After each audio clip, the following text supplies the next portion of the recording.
All right, gonna give it a few seconds to get started. Is YouTube dead?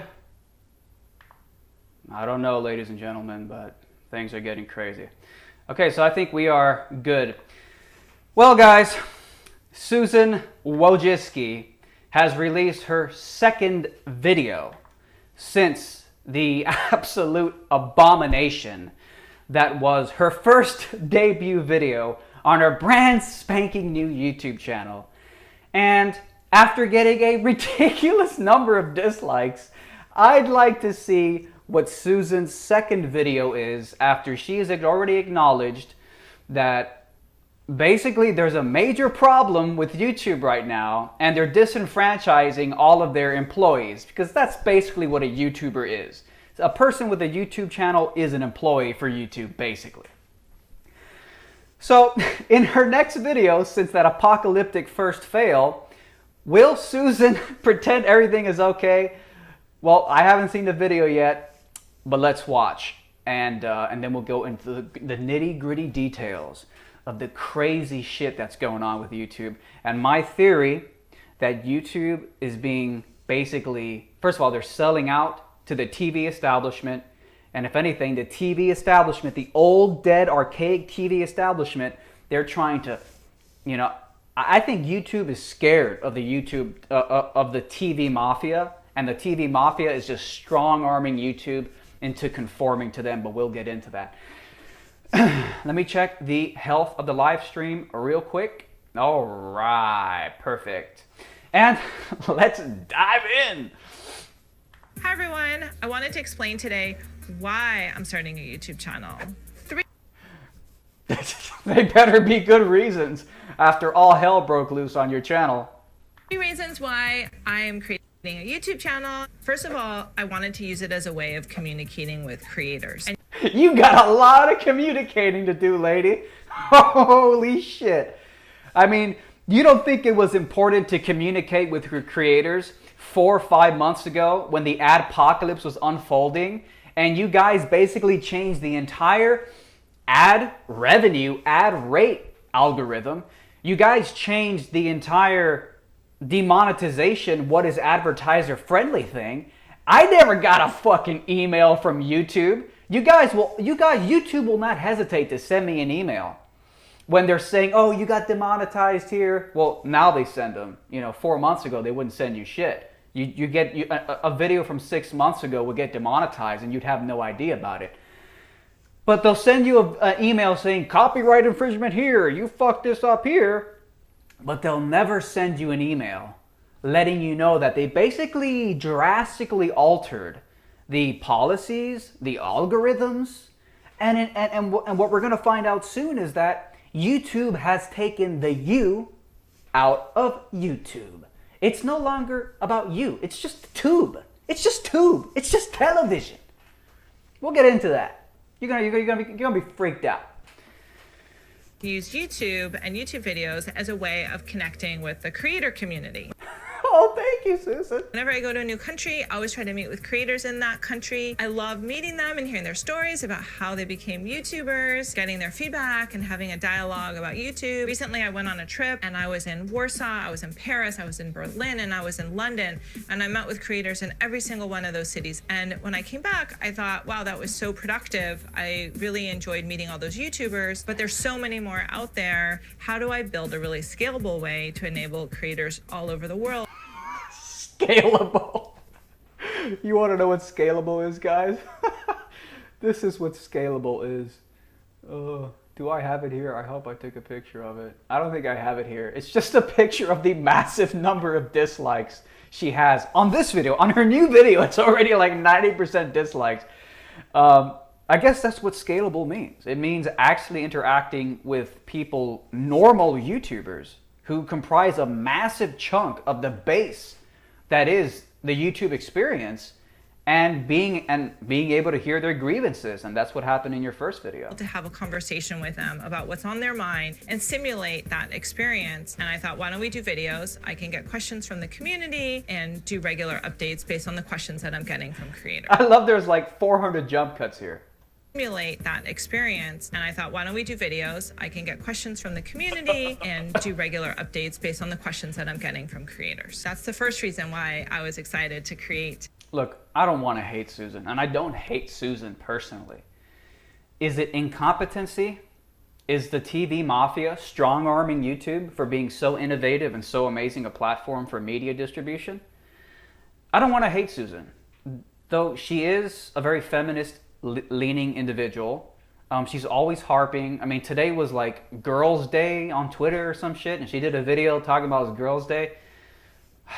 We'll get into all that. A YouTube channel. And then there's a second reason. I also feel really lucky that we have so many amazing creators that come to YouTube. A lot of times they're asking me questions and I'm asking them questions. We're having a conversation that's behind the scenes. And I thought we can have a conversation and we can make that available. Why don't I do a series where they ask me 2 questions and I ask them 2 questions and we can post that on YouTube. Notice that it's only like the establishment YouTubers.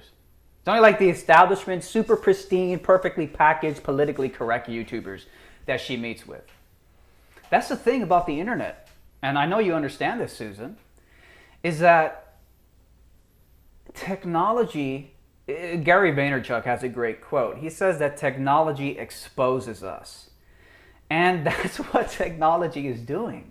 You can't just, it's not like the TV age where you have these giant, headquarters and you have the little studios and you only invite in pre-approved people to be distributed out into people's televisions across the planet. We don't live in that age anymore. We live in the age now where little old me could post this little old video live streaming and it will be seen by many, many people. And you can't control people's opinions anymore. The information is out there to be distributed with basically no regulations. So in this age, Susan, you can't just invite pre-approved YouTubers. Now, you have to answer to the unrestricted flow of comments and hate that you're getting. And it's a new age, man. It's a new age. It's the Trump age. It's the Trump era.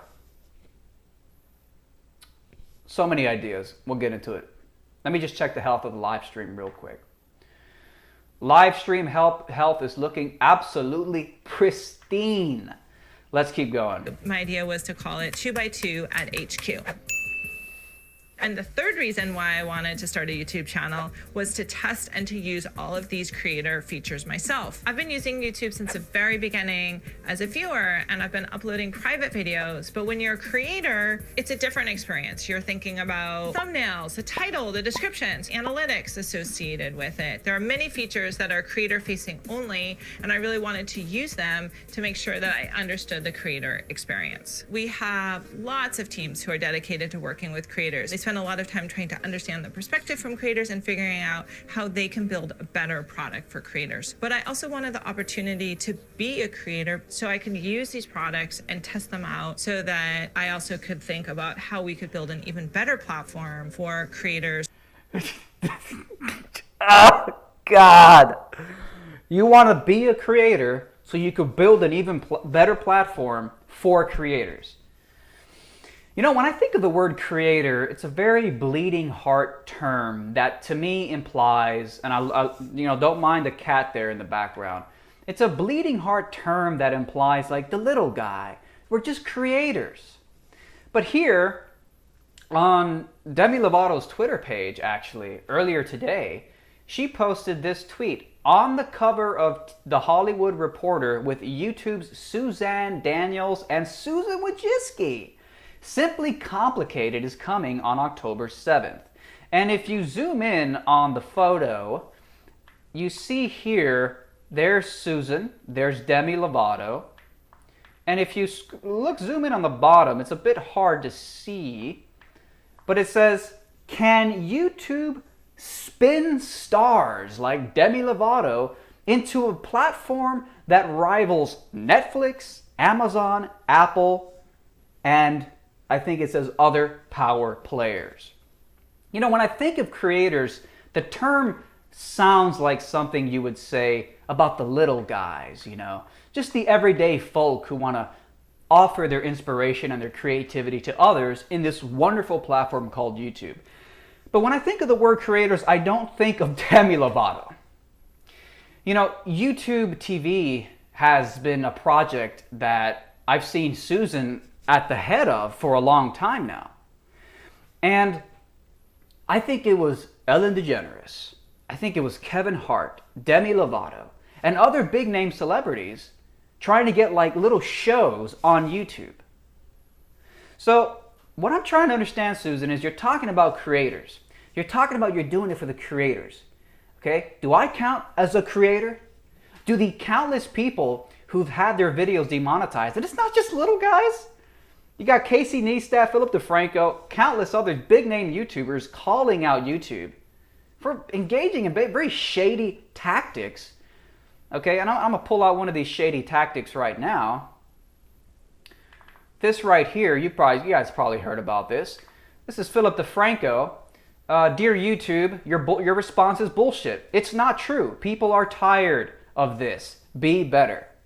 And it's a reference to a Casey Neistat video where he said, I will give 100% of the ad revenue of this video to the victims and the families of the victims of the Las Vegas shooting. YouTube did not monetize Casey's video, even though he was going to give 100% of the ad revenue to the victims. And then YouTube responded with this bullshit corporate liberal response. We heart what you're doing to help. But no matter the intent, our policy is to not run, and I can't see the rest, but basically what he said was, our policy is to not run ads on sensitive topics. Philip DeFranco provided a second image here from Jimmy Kimmel's YouTube channel. And it says Jimmy Kimmel on the mass shooting in Las Vegas. So Jimmy Kimmel did a video on a sensitive topic, but he has a fucking ad on his video. What more do we need to say, people? Okay? Susan talks about creators and connecting with creators. But you give preferential treatment to the big name TV establishment. Give me a break. Guys, is YouTube dead? I mean, I'm serious. It's a serious question. Tell me what you guys think. Is this the end of YouTube? For that matter, is it a form of false advertising to even call it YouTube? If you're just, the whole point of calling it YouTube a decade ago was that you don't need to go through the big tube TV establishment. YouTube! You do it! Okay? I mean, if YouTube is going to so shamelessly pander to the Jimmy Kimmels and the Demi Lovatos and the establishment media types that were built up in an era of TV, while shitting all over the everyday creators who built YouTube to be what it is today, can you even call it YouTube anymore? I don't think you can call it YouTube anymore. Like, seriously, that's false advertising. What's the point of going on, oh yeah, you heard of YouTube, right? Yeah, I've heard of YouTube. It's that great platform where you are the tube. It's horseshit, man. I think YouTube is dead, man. Well, may not be dead, but it's on life support. Let's get back to Susan's video. It's crazy, bro. All over the world. So those are the 3 reasons as to why I decided to start my YouTube channel. I am reading the comments. I can't answer all of them. I will do my best. I am reading the comments. I hope you are. To find the themes and to answer them in future videos. Thank you everyone for watching. I look forward to hearing from you on my channel. Bye. Look, it might not even be Susan's fault. You know, this is no hate to Susan specifically. You know, this is no hate to Susan specifically, you know. She might just be the figurehead, and this is something that I've thought of for a while. You know, Susan is an avid feminist. This was on Twitter today. Let me see if I got it. Yeah, this was posted to Twitter by YouTube's official Twitter account. 130 million girls don't have access to education. YouTube's Susan Wojcicki want your help changing that. Okay, whatever. Fine.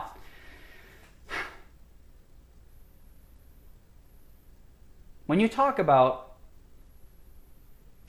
is YouTube the head or rather, is Susan Wojcicki the head of YouTube? Is she responsible for the apparent disintegration and downfall of YouTube?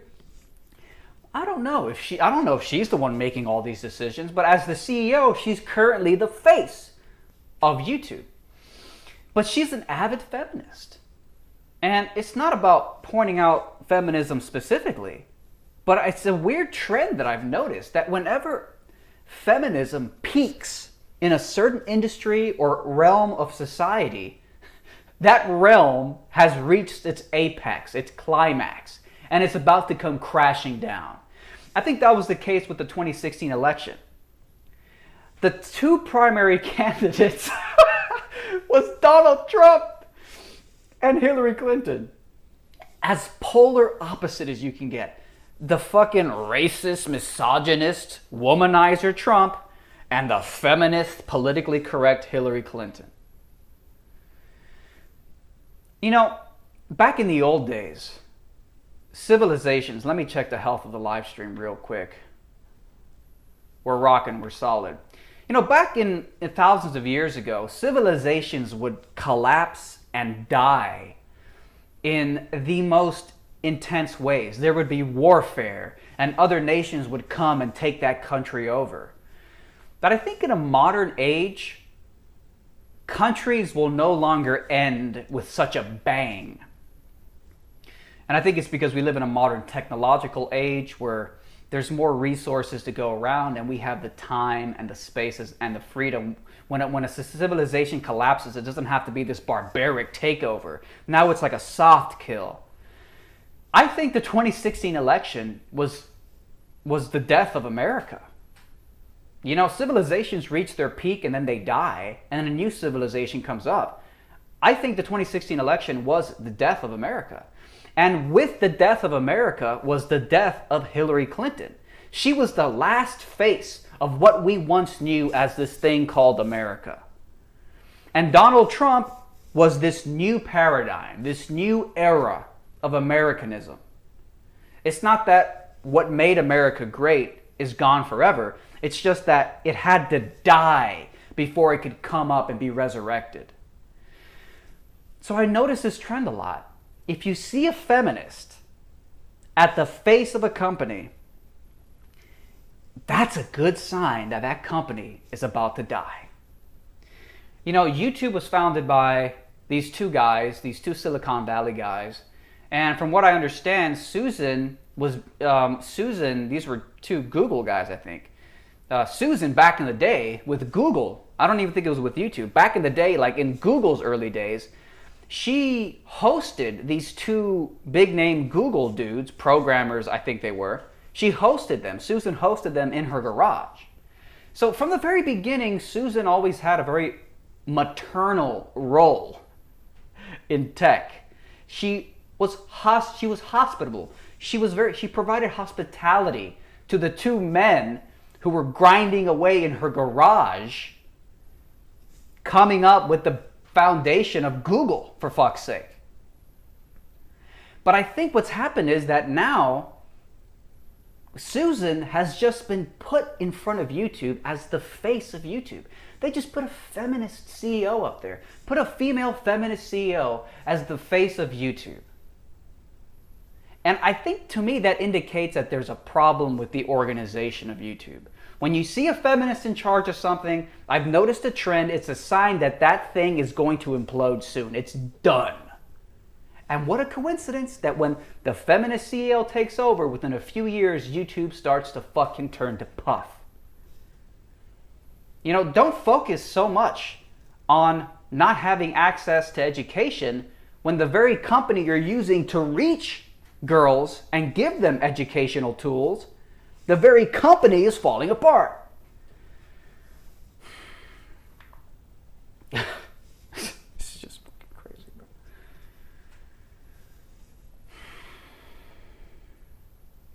I want to show you guys something.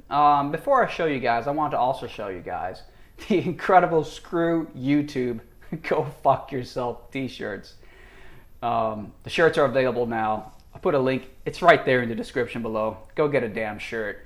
Because, hey, the old logo, the old slogan used to be broadcast yourself. Because it's called YouTube, so you can broadcast yourself. Nowadays, YouTube's new motto might as well be, screw you. Screw you. Go fuck yourself. Screw YouTube. Go fuck yourself. Great shirts. I'll put a link in the description below. Let me check the stream health. Looks like we're running well. Super chats. Thank you. I will check out your questions at the end of this. We'll go through the questions. So thank you. I appreciate that a lot. If you have any questions, drop a damn super chat. See, I'm just looking for the next thing to focus on. So here we have something else that's interesting. This is actually the current like-dislike ratio on her second video. But here's something really interesting. This is a video from Project Veritas. And Project Veritas, of course, is the investigative journalism, real news organization that's been just getting these insane undercover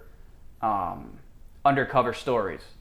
And they put out a tweet earlier today saying that they have undercover footage of, I think, a Google executive talking about how YouTube does in fact alter the algorithms in order to effectively censor content they don't agree with. This is undercover breaking Project Veritas investigative reporting. This dude here has a Google logo on his sweater. And let's just take a quick listen. So, like, you don't want the algorithms necessarily control everything, or? It just means that the algorithms do control everything, but sometimes you need humans to provide a Guidance. check or guidance. Yeah. Exactly. So what goes, yeah. Yeah, because if you don't, then you end up with Horrible things. yeah, hugely embarrassing things. Horrible things, hugely embarrassing things. Like what? Like the supposed racist content that was on YouTube, which was fake news by the Wall Street Journal. You know, you can't claim to be worried about hugely embarrassing things, horrible things, when, we're going to demonetize content that's horrible. But then you monetize the TV establishment guy's videos, Jimmy Kimmel's YouTube channel. What's happening here is that the TV establishment, it got outcompeted by the internet, by technology, and by YouTube. You know, they want you sitting on a couch, drooling in a coma state, watching Jimmy Kimmel and Stephen Colbert and all these idiots give retarded, dumbass jokes that you have to be retarded to find funny. I try to watch these fucking late night shows, and it's like, it's negative funny. Like, it's not even a 0 to 10. It's like -8. Like, it depresses me. It's so not funny. The Jimmy Kimmels and all these, and the Stephen Colberts and all these morons, they're so not funny because they're so politically correct. They're so not funny because they're totally beholden to their sponsors. And that's what YouTube did. YouTube was disruptive innovation that allowed for the monetization of non-politically correct content.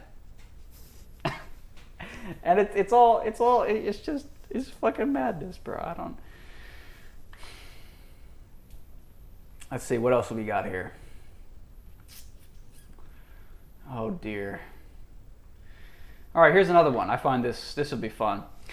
So, I don't want to harp on how much money I make, or, woe is me, the adpocalypse ruined my life. I'm not fucking talking about my earnings because I want your guys' pity points. You know, I got a comment the other day. This guy's like, listen, bro, you know, just get a real job, bro. YouTube isn't a real job, bro. You know, You want to know why YouTube's imploding and why you're not making as much ad revenue as you used to? It's because YouTube's not a real job, bro. Go get a real job. I love that. I love that. Go get a real job.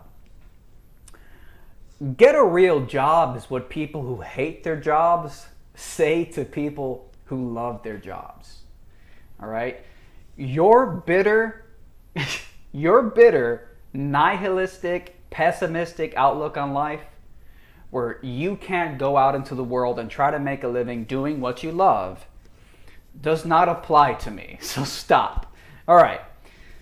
Here's a great example. Let me show you guys something. August was a great month in terms of views on my Red Pill Philosophy YouTube channel. As you can see here, this is from August 1st to August 31st. It was a big month. It was the month of the McGregor-Mayweather fiasco.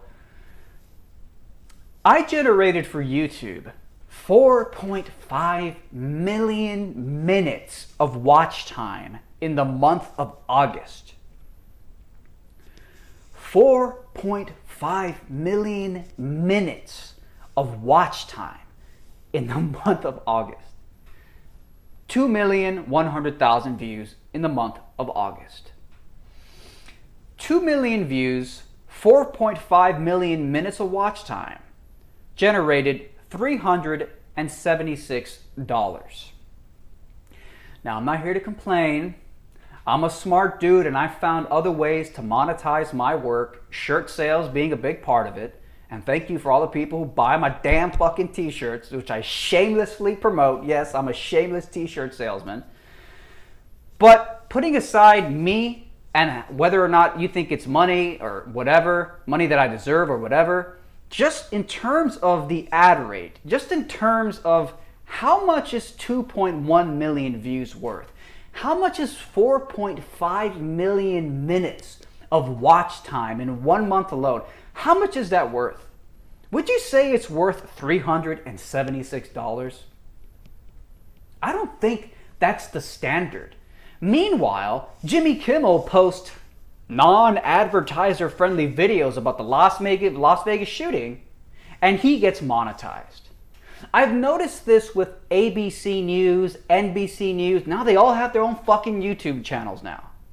They were so outdated, they got so outcompeted that they're like, oh shit, we got to get onto YouTube now. So now finally they have, it's so sick that the creators that pioneered the YouTube platform are being shat on by the lazy, complacent establishment TV folks who are just fat and sitting on their asses telling fake news comedy to their viewers and then cutting to commercials for antidepressants, anti-anxiety medication. What a terrible loop cycle that is. They got outcompeted. YouTubers, everyday random people made this platform what it is. And now the feminist female CEO is getting up everywhere, Susan Wojcicki, and talking about the great praise and the great wonders of YouTube TV. That is such a slap in the face. I don't know how much money Jimmy Kimmel's channel makes, but I'm telling you one thing, I don't think he's getting $376 as a rate per 2 million fucking views. Absolutely absurd.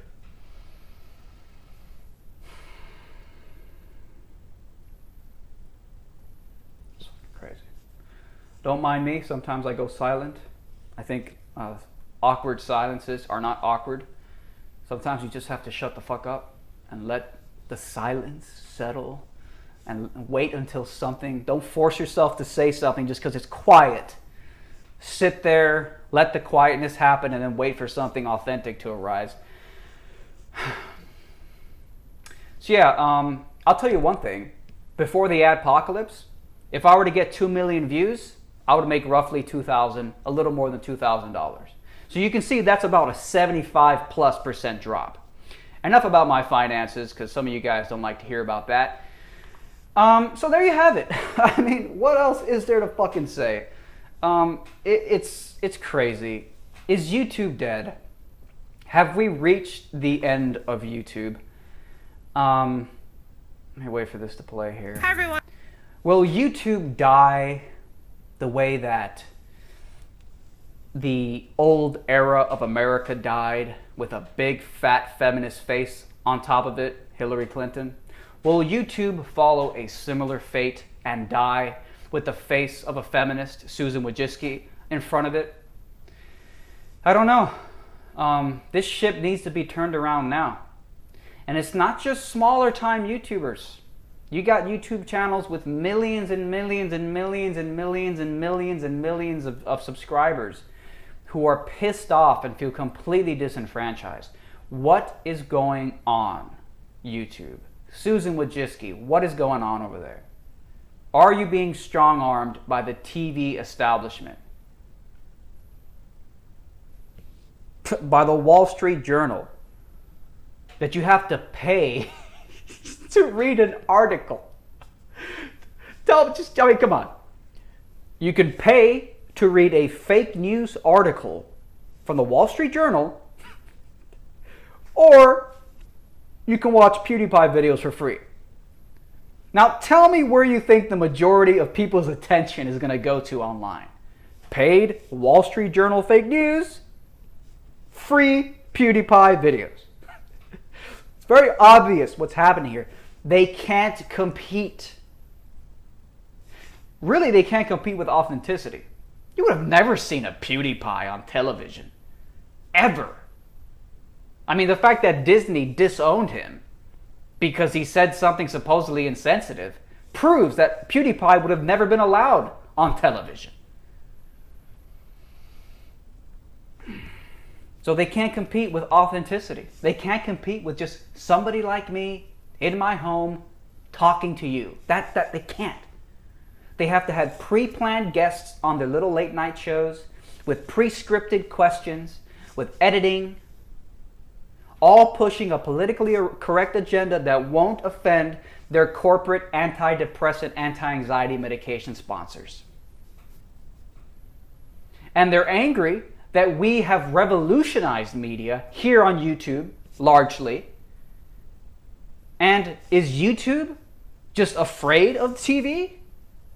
And they're just kind of pandering because God knows what kind of strong-arm tactics they're using? Or is YouTube just become the establishment and they're just trying to push politically correct messages on the masses too? I've seriously considered in the past week or two, I've seriously considered leaving YouTube.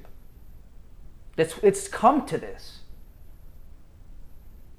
And not even because, it's not profitable or, it's unsustainable, just as a protest because of how disgusted I feel the way that I'm being treated by this platform. This shady, shifty, indirect way of censoring people. I've seriously considered leaving YouTube. And if this ship isn't turned around quick, it's over. YouTube's gonna die.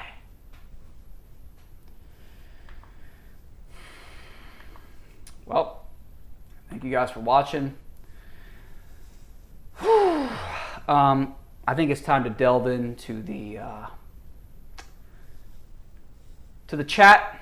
Thank you guys for tuning in. I see we have a super chat here. Someone just put the word flat with an exclamation mark. I guess that just means the earth is flat. I don't fucking know. Let's see here. I'm actually really impressed with the health of the stream. It's been really good. Let's take a look at the super chat. Oh, it's my homeboy, Batfly, Red Pill Rocks. Thank you again, sir. Your support is always appreciated. You're the man.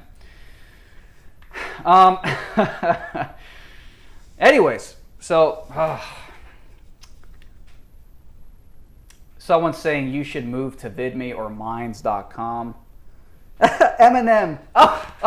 Eminem, that's funny, bro. Eminem, that is funny. It's funny when a white rapper like Eminem tries to call out Trump's racism, but just ends up like a true white devil, just ends up culturally appropriating black rap culture. It's just weird. It makes you realize that liberalism literally is a little cult of fake like-minded people. That's all it really is. You know, Eminem comes out and suddenly he's an idol. But some people were angry that a white rapper was getting all this attention. You know, it's because of the white privilege. You can't win. You can't win with the black supremacists. You can't win with the white liberals. You just can't win, man. Eminem calls out Trump's racism, and then Eminem is, you know, he's accused of having white privilege. I don't even fucking know what to say about that. It's a circus. You're the reason I'm red pill. Thank you. You're welcome. Yeah, the Harvey Weinstein thing is quite interesting. I mean, what is there even to say about it? Isn't there a way to separate this chat? Like, fucking pull it out or something? Pop out chat. Thank you. That's much better.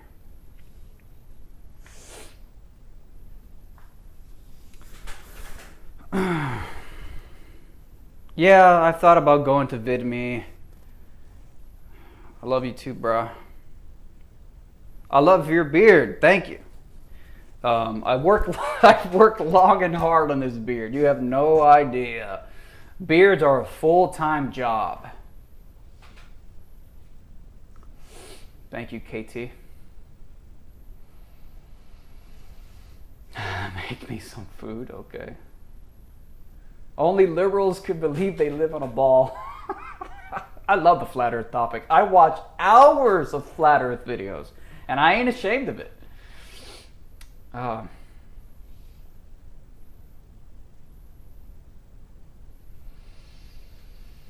Chris, you need about another 6 inches.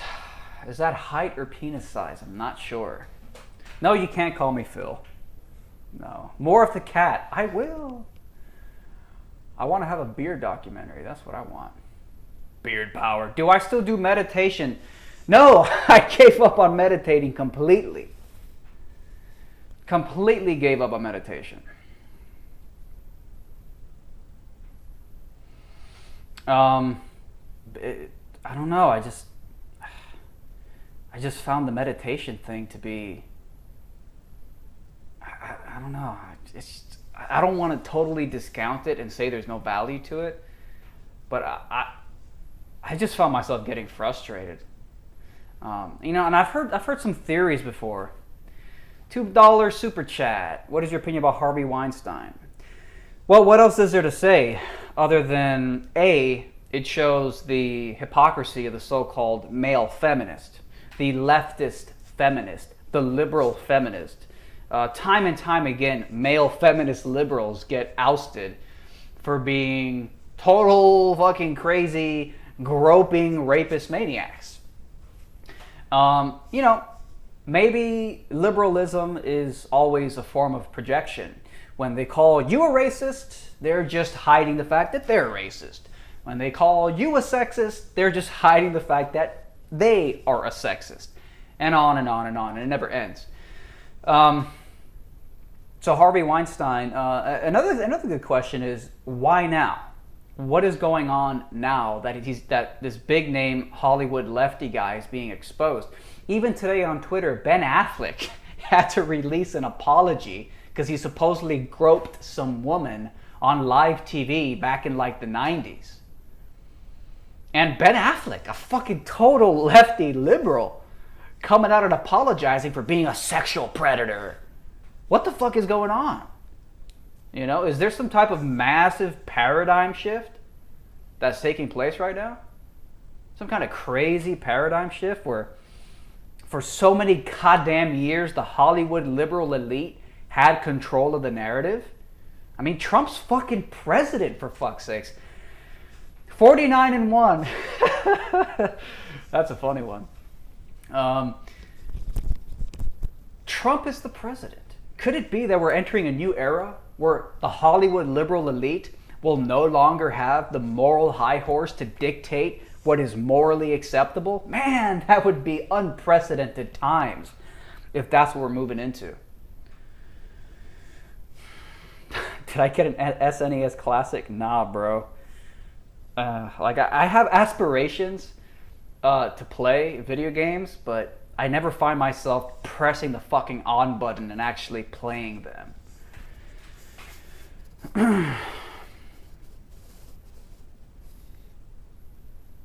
Ben Affleck's Jewish ancestor owned black slaves? Holy shit, man. That's some hardcore stuff. Are you still a Conor McGregor fan? Of course I'm a Conor McGregor fan. Conor McGregor did something amazing. He went into another sport, put the entire pressure of the world on him at the age of 28, and I would say he performed admirably.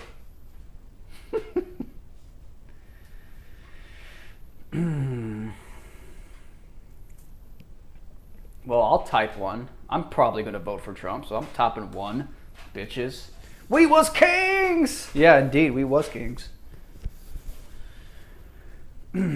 Jordan Peterson, no, I don't really listen to him. I've seen some of his videos, but by Glorifier. But I don't really listen to his stuff. I heard he has an insanely successful Patreon. It's like fucking $60,000 a month or some shit like that. You know, good for him. He figured out the system. We was pyramids. Yeah, exactly. We was pyramids. What do I think of the Vegas shooting? I think the Vegas shooting is weird. I can't help but think it's weird. I mean, McGregor has the best fans in the world. Chris named the Jews already. Hey, I don't know what to say about that. All I know what to say is that a lot of people are obsessed with their DNA nowadays. They're getting their DNA results. I've noticed that a lot of the white nationalist types, they also really want to get their DNA results, like 23andMe and MyAncestry.com. Check your DNA. And a friend of mine the other day told me that Susan Wojcicki, her sister, apparently owns 23andMe. I think, yes, it's 23andMe. Susan Wojcicki's sister owns 23andMe. And I think Susan Wojcicki is Jewish. Her sister might be Jewish too. So I was just so surprised that all these people who are obsessed, including some of those white nationalists, hardcore, like, you know, the white race, we hate the Jew type people, they're obsessed with getting their DNA tested, but the woman who owns the whole 23andMe thing is Jewish. It was just weird. Like, I don't like the whole DNA shit because I don't want to obsess over my genetics and my past. Like, it seems unproductive to just focus on your ancient DNA. Like, what the fuck is that going to do to make your life better? It's a very predeterministic mentality. So I don't want to focus on where I came from. I just want to fucking focus on what I can do now. So for all the people, the white nationalist types who are obsessed with their DNA, 23andMe is owned by a Jewish woman, I believe. Could be wrong about that, but that's what I believe. So it's just weird. Like, you hate Jews, but so it just makes you wonder. Like, that's just device. I don't know. I'm not obsessed with my goddamn DNA. Conor McGregor or Tony Ferguson? I wish I knew more about Tony Ferguson. Well, Cub Wow, I think I talked a whole lot about YouTube's feminist campaign in the live stream. You might have missed it.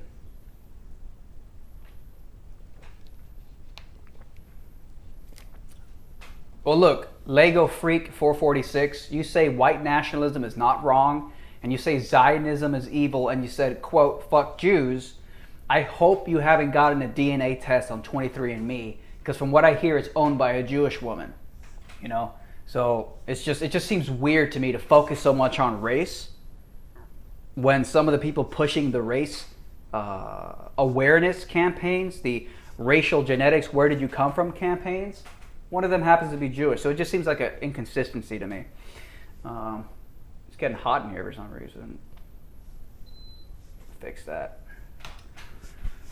What the fuck are you doing? I see the Cuban Jew in you. What? Okay.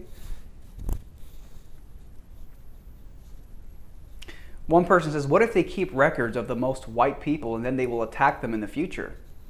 I mean, if you're worried about white genocide, then I don't think you should be doing a DNA test with your so-called enemy. So it just seems weird. Peter Griffin, I noticed you, bro. Fidel Castro was a Jew, really?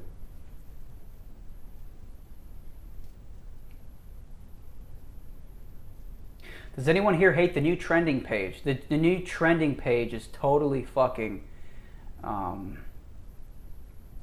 rigged. We already know that. Chris, can you wank me arse with your face, mate? What does that even mean, bruh?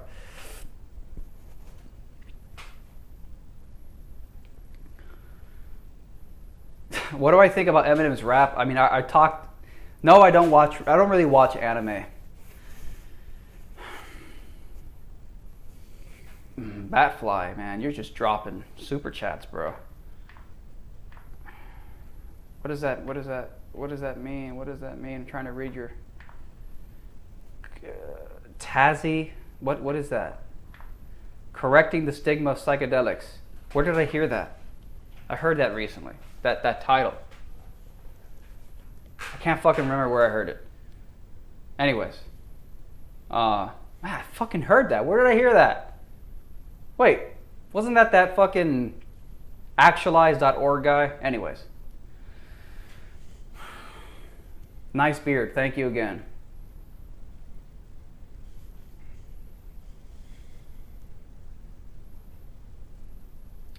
Why don't I watch anime? I just can't get into it, man. I don't really watch Asian porn. Have I heard of Ben Shapiro, Xantog? Of course. Who the hell hasn't?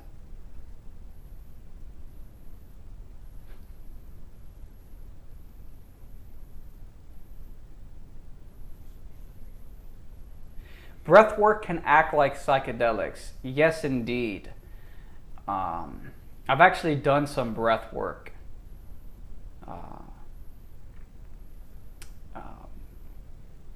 Hardcore breathing shit. I did it a few years ago. And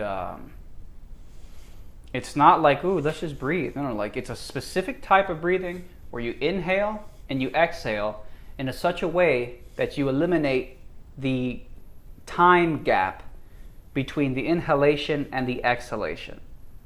So you breathe in and then you breathe out, and you breathe in and you breathe out, and you don't have any time pause in between the inhalation and the exhalation. And when you do that, well, I did it once with a trained practitioner in this whole breathing thing. And sometimes people report that they'll have a lot of repressed memories will come to the surface, or a lot of sadness or anger that you have like deep in you will come out. When I did what the fuck is it called? Special breathing technique. When I did it, I started crying like a baby, bawling my eyes out, just crying for like 15 minutes straight. It just came out of me in a big surge of emotion. Just came pouring out of me. I've said it before that I think crying is like emotional vomiting. You may not like the way it feels to vomit, but you have to get it out of your system if you want to feel better. And I think we absolutely have to. You have to cry, bro. If you feel the urge to cry, you can't bottle it up, man. You gotta just let it out. Oh.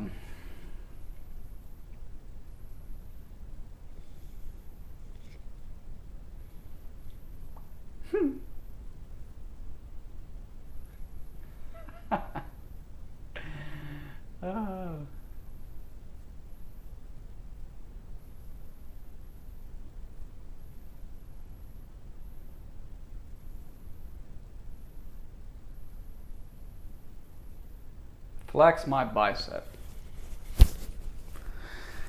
Not too much there. I haven't really been focusing on lifting weights really. I've been doing a lot of MMA training lately. Very proud of that work. You know, I cry fairly often. Like, I'll find myself crying like at least once every 4 weeks. Once every 4 weeks, I'll just wake up from a dream and I'll just feel immensely sad about life. And I'll just start crying for like 5 minutes, and then I feel better and everything's fine, and then I just go about my day all happy and springy. So,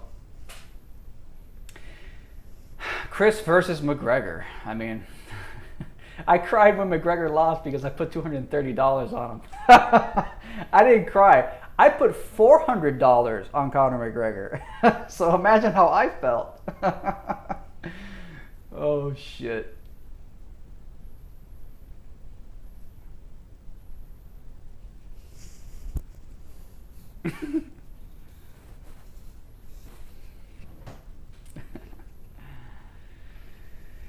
Oh, Jesus, man. I tell ya.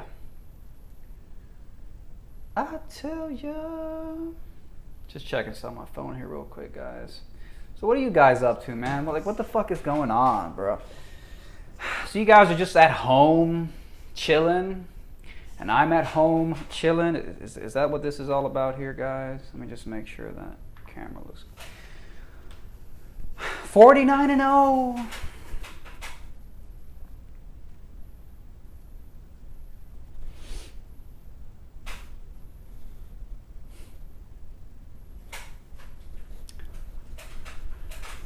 Homework. Oh, Jesus.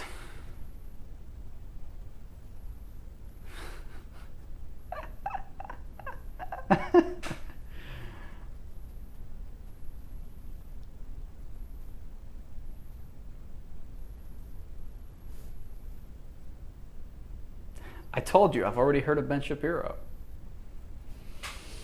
Getting house ready for new dog. Wow. That sounds like fun.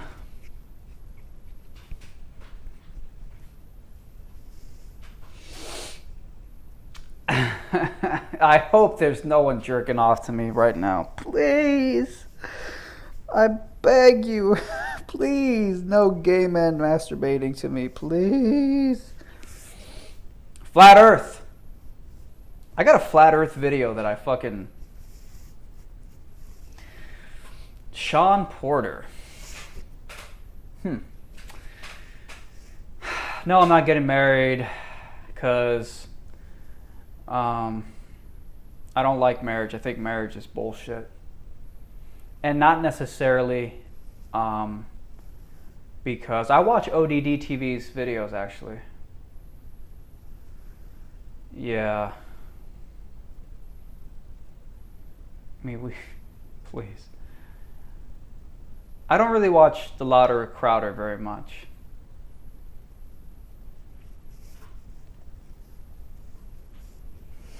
I don't smoke weed.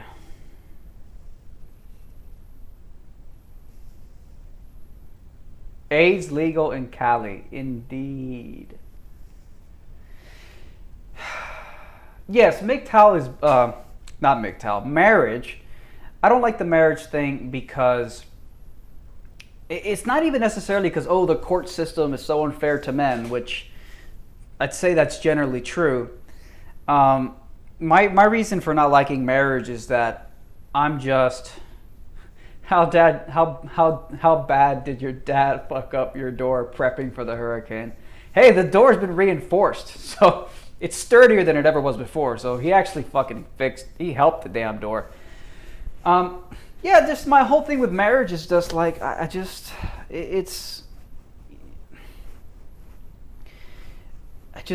feel like, man, if you love somebody, you love somebody. And you don't need a contract. You don't need to put a ring on a finger. You don't need to make all these vows to prove it. I think if you love somebody and you truly are destined to be together forever, then wouldn't you guys just be together forever? If you're meant to be, you wouldn't have to contract yourselves, obligatory contractions to contracts to keep you guys together for the rest of your lives, till death do you part. It's almost like the marriage contract is what you do because you you actually don't believe you're going to be together forever. So you create like this binding legal document to make sure you guys never part ways. If you loved each other and you're meant to be forever, just love each other and be together forever. You don't need a fucking marriage contract. So that's my problem with marriage. That's the fundamental problem with it. Well, there's another fundamental problem I have with marriage, which is that all love ends in tragedy. I don't want to fucking depress you people, but all love ends in tragedy. So, I went through a big breakup a few years ago. I was in a relationship for many years, and it was pretty grueling. When you're with somebody for so many years, and then you break up, you don't even know how to function properly on your own, because your whole life was just woven around your partner. So you can't even function. It takes like 3 months just to like become a normal functioning individual again. And when I experienced that, I was like, holy shit. Like, how crippled did I become because of my so-called loving relationship? So I don't even believe in love. Really, with the whole marriage thing, the main problem I have is that it's a form of codependency.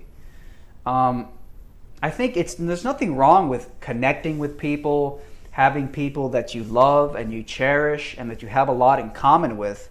There's nothing wrong with that. But I think when you start to get needy, when you start to get possessive about it, when you start trying to tie down your partner and hang on to them till death do us part, putting a fucking ring on the finger. It's almost like a miniature version of a fucking handcuff around the wrist. Put a ring on the finger, and you got a marriage legal document now that binds you to the other person. And if you ever divorce, it's going to be a big pain in the ass. So why even bother divorcing? Just stay miserable with the person you married for the rest of your life. If things don't work out in 5 years, stay fucking miserable, because who wants to go through a divorce process? And who wants to have joint custody with their kids and all this drama and all this hassle? So marriage incentivizes a lot of people who shouldn't be together. It incentivizes them to stay together longer than they fucking should. Fuck all that shit.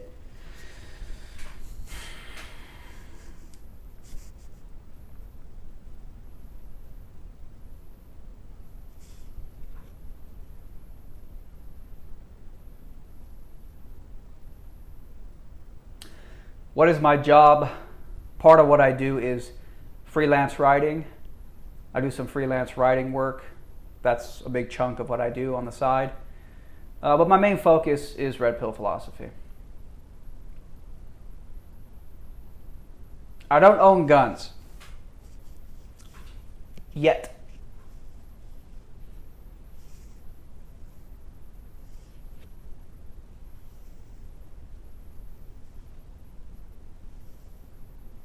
Thank you, Eric Nelson. Appreciate that. I disagree, but damn, you went all in. If you disagree, provide a counter argument. I think my question triggered Chris.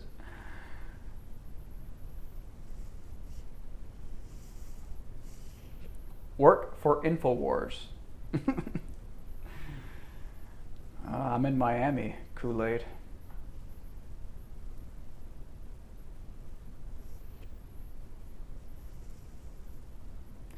Any advice for studying and stuff for a high school freshman? Well, if by studying you mean how do you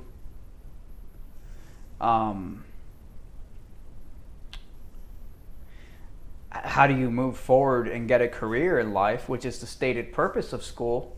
Thanks, Giovanni. How do you do that? I mean, God, it's such an elaborate question. I wrote a book on the damn topic. Success without school, think outside the classroom. But I will say that, yeah, the educational system is dying. I almost don't even want to cover the topic because it takes 10 years to expound upon, and I've done it a million times in a million videos. My best advice for you would be to be willing to take risks, smart risks, measured risks, but be willing to take risks and try to make a living doing what you love.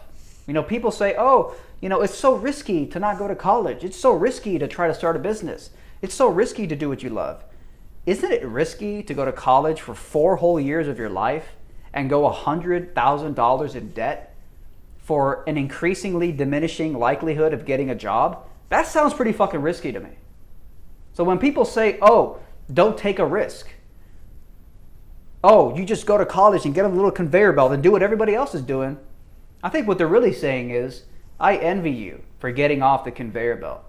I envy you for leaving the plantation and trying to start something with your life that you truly love.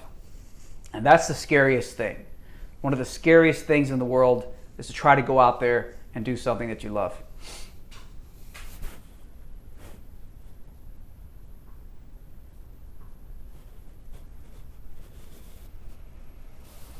Second Amendment hoodies. Could do that.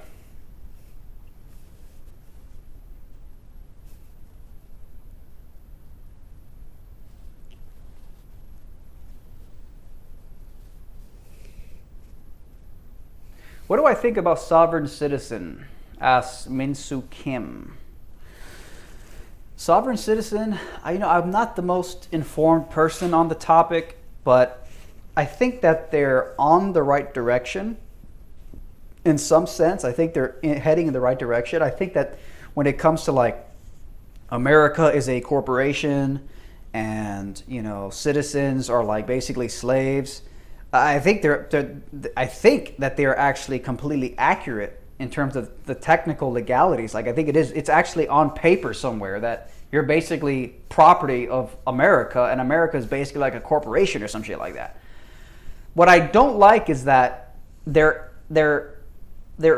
cure for the disease of government is this thing called natural law, I believe. Could be wrong, but I think that natural law is what a lot of the sovereign citizens cite.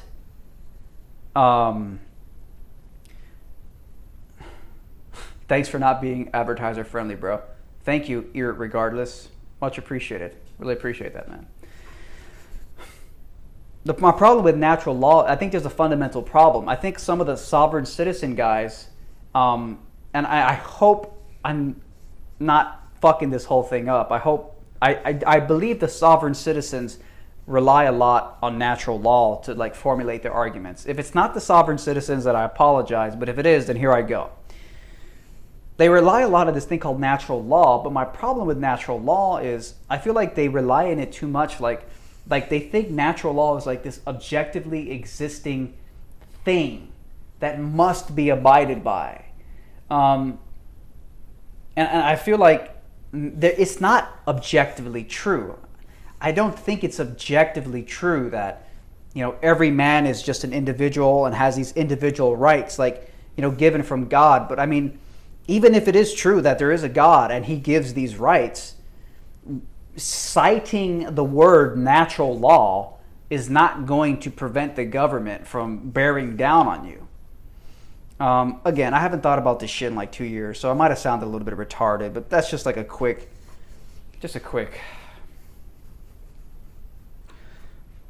dose. Let me check the health of the live stream real quick here. We've been running for about over an hour. Yeah. I think we could say goodnight, y'all. Say goodnight. A lot of you guys. Thank you guys for tuning in. I appreciate it. This whole damn live stream started on the topic of Susan Wojcicki. And then we just went all over the place with the chat. Thank you to the super chatters, Batfly. This thing won't even allow me to fucking find the other people. But everybody who donated on super chat, thank you guys a lot. Really appreciate it. Yeah, we're gonna see what happens with YouTube. Susan Wojcicki's, she sounded so excited when she uploaded her first video, but I don't think she was aware of the amount of backlash and amount of resentment there is towards Susan. So I think she was surprised, and I think that totally derailed her plans for her big new YouTube channel. I don't think she was ready for that. So I think she has to calibrate things a lot now. But anyways, I am starving. I can only have 100 more calories today because, you know, I watch what I eat. I did 8 rounds of brutal MMA sparring, Muay Thai, kickboxing sparring, 8 rounds, 24 minutes total today, and I'm just dying for nutrition. So, thank you guys for watching. Take care. Good night, good morning, good afternoon, wherever the fuck you're from. And we'll be back in another day, my friends. Talk to you guys soon. Thanks a lot. Oh my God.